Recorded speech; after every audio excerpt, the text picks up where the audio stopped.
Bonjour à toutes et tous, dans ce tutoriel Excel, nous allons revoir un petit peu les points appris dans le DCOE Excel en première année.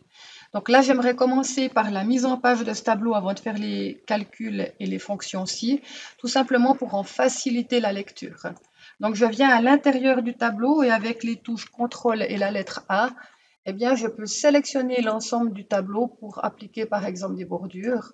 Là maintenant, je viens appliquer des couleurs, je sélectionne avec la touche CTRL pour appliquer mes bordures, mes couleurs, toujours dans le but de faciliter la lecture. Je sélectionne ici toute la largeur du tableau pour fusionner, centrer. Je vous rappelle que dans Excel, comme dans les autres applications d'ailleurs, la mise en page des documents est vraiment importante. Je renvoie à la ligne, je centre sur la hauteur comme pour les tableaux et je viens dans la mise en page pour appliquer une page en paysage et ajuster par exemple à une page en hauteur et en largeur. Voilà. Donc ça ici, dans la mise en page, vous avez évidemment plusieurs possibilités pour arriver à un même résultat. Et là, je vous l'ai montré avec la boîte de dialogue ou alors ici en ajustant. Voilà. Je viens également appliquer les formats de nombres qui sont importants. Donc ici, on a le format comptabilité CHF.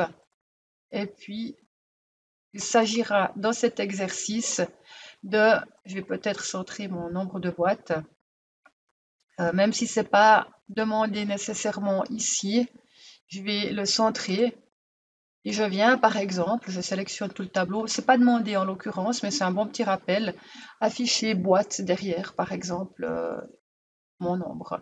Donc je viens ici personnaliser, j'ai cliqué dans le groupe nombre, j'ai développé la boîte, puis derrière mon standard, je viens mettre entre guillemets boîte pour que le logiciel affiche en fait boîte derrière mon nom. Voilà. Maintenant, pour le montant total hors taxe à facturer, il faudra évidemment calculer avec la fonction ci. Pourquoi? Parce qu'on a deux types de produits. On a des crayons et des feutres. Donc, il faudra calculer en fonction du produit et du nombre de boîtes. Donc, j'appelle la fonction ci ou alors je l'écris manuellement. Ici, c'est ce que je vais faire. Égale ci, ouvrez la parenthèse. Le test logique, c'est en fait l'endroit où il y a le produit ou le critère. Donc, je lui dis si dans le produit est égal au premier, ici à crayon par exemple en F4. Pourquoi F4? Tout simplement pour bloquer la cellule pour que lorsque j'incrémente, il prenne toujours A4 et non pas A5, A6, etc. Point virgule pour la valeur si vraie. Donc, qu'est-ce que je fais si c'est des crayons? Eh bien, je fais le prix des crayons en F4 fois le nombre de boîtes. Voilà. Je pourrais poser un deuxième si, ou alors, là, en l'occurrence, il n'y a que deux possibilités. Je viens mettre point virgule, je viens mettre la valeur s'il faut, et la valeur s'il faut, ben, ce sera automatiquement, si ce n'est pas des crayons, comme il n'y a que deux possibilités dans cet exercice, ce sera obligatoirement des feutres en F4, encore une fois pour bloquer la boîte, et puis fois le nombre de boîtes. Voilà, je ferme ma parenthèse et je valide. Je viens mettre en format comptabilité et double-clic sur l'angle, ça incrémente, ça copie ma formule. Voilà. Je viens ici juste corriger, j'enlève cette ligne, je supprime, et puis là, je peux mettre une somme, voilà, de ma colonne. Je pourrais incrémenter sur la droite pour avoir la somme des autres colonnes. Je viens mettre en gras et une couleur. Je pourrais aussi, par exemple, ici, fusionner cette zone, fusionner centré et aligner à gauche, voilà, pour que ce soit un tout petit peu plus esthétique dans le tableau. Maintenant, pour le rabais, attention, on le voit sur la consigne, il y a un rabais de quantité, c'est-à-dire que si le nombre de boîtes est supérieur à 600, il y aura 10% de rabais sur le montant hors taxe. Donc, je viens avec la fonction si, encore une fois, égale si. Le critère, ce sera en fonction du nombre de boîtes. Si le nombre de boîtes est supérieur à 600, il est ici en haut. Donc, je le bloque en F4. Qu'est-ce qu'on va faire dans ce cas-là? On va prendre le montant hors taxe fois le taux en F4. Sinon, si le nombre de boîtes n'est pas supérieur à 600, eh bien, il y aura 0 francs de rabais. Donc, j'écris tout simplement 0.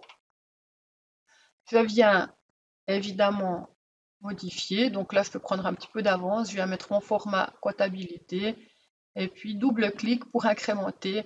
J'ai des dièses, ce qui signifie que la colonne n'est pas suffisamment large. Donc, un double-clic à l'intersection élargit ma colonne au nombre le plus grand. Pour la TVA, je souhaite dans cet exercice la calculer sur le montant après rabais.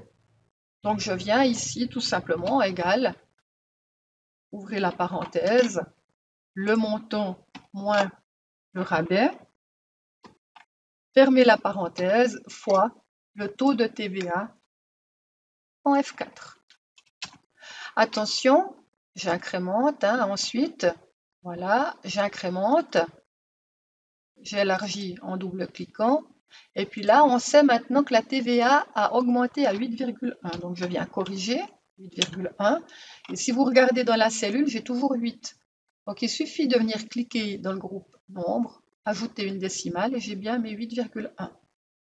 Pour le montant TTC à facturer, il s'agira de prendre le montant hors taxe, moins le rabais, plus la TVA. On a un nombre qui se termine par 32 et nous on aimerait arrondir à 5 centimes près, ce qui est logique, hein, on ne va pas facturer 6610 francs 32, mais on aimerait arrondir le nombre. Donc il suffit de venir derrière le égal, d'appeler la fonction arrondi au multiple.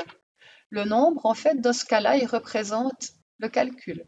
Donc je le laisse, hein, puisque mon calcul est juste, point virgule, et le multiple, je viens arrondir à 0,05. Je ferme ma parenthèse et on voit que le montant est juste, j'ai bien 6610 francs 30. Double-clic, voilà. On va voir une fonction qu'on n'a pas vue en première année ici, il s'agit de la fonction si et.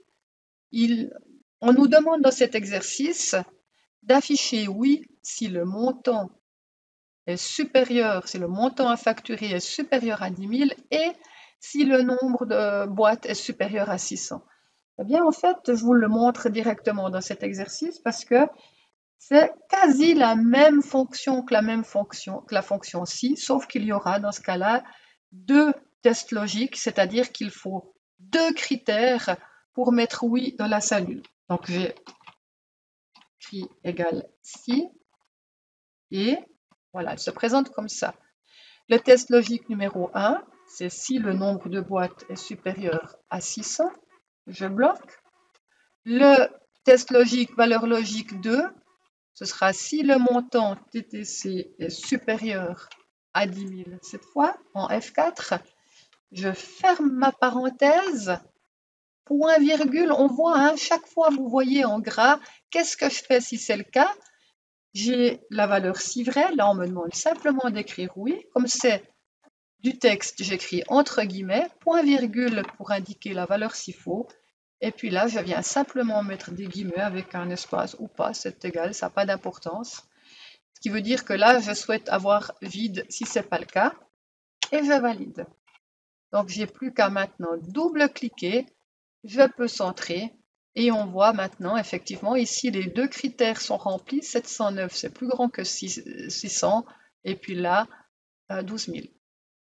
Donc, quelle est la différence entre la fonction si et la fonction si ou? Ces 2 fonctions sont identiques. Pour la si et, il faut absolument que les 2 critères soient OK pour l'action si vraie. Par contre, avec la fonction si ou, un seul suffirait. C'est-à-dire soit j'ai une quantité supérieure à 600, soit j'ai un montant supérieur à 10 000. Voilà pour cette première partie de révision. Donc, je vous remercie de finir cet exercice pour la prochaine fois.